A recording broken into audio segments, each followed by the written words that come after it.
Out of a clear blue sky on the morning commute, what we now know to be a meteor crashing to Earth.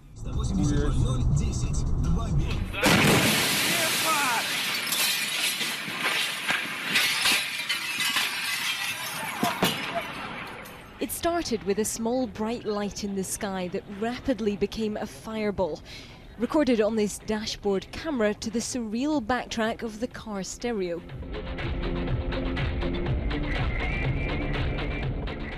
Light from the meteor lit up the sky as it passed overhead, racing to the ground at an estimated 33,000 miles per hour. These children were mid-lesson when the meteor hit.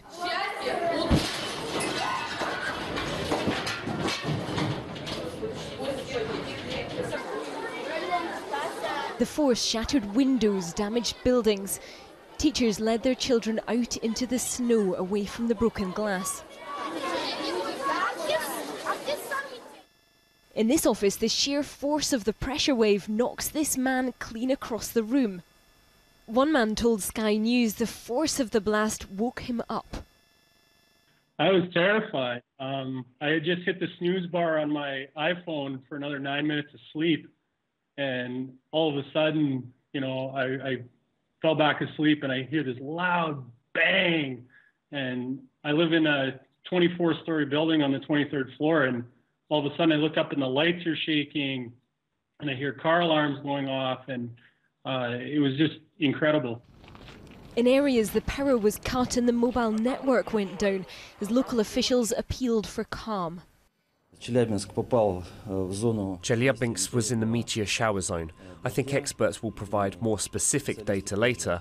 I'd like to address the people living in our city and ask them to remain calm. The Ministry of Defence here says they had no operations in the region at the time and that they have dispatched a task force to identify crater sites. The Russian Academy of Sciences puts the size of the meteor at 10 tons, roughly similar to a double-decker bus.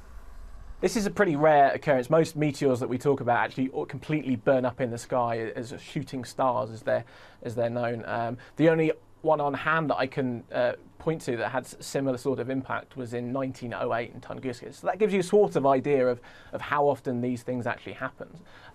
So normally when we expect meteors, we just expect pretty things in the sky and not to actually have an impact and certainly not to cause injuries. Most of the injured were treated for cuts and bruises caused by shards of glass. But the emergency ministry said more than 80 children have been injured. 2 adults are in intensive care. More than 20,000 rescue workers have been dispatched to the region to help.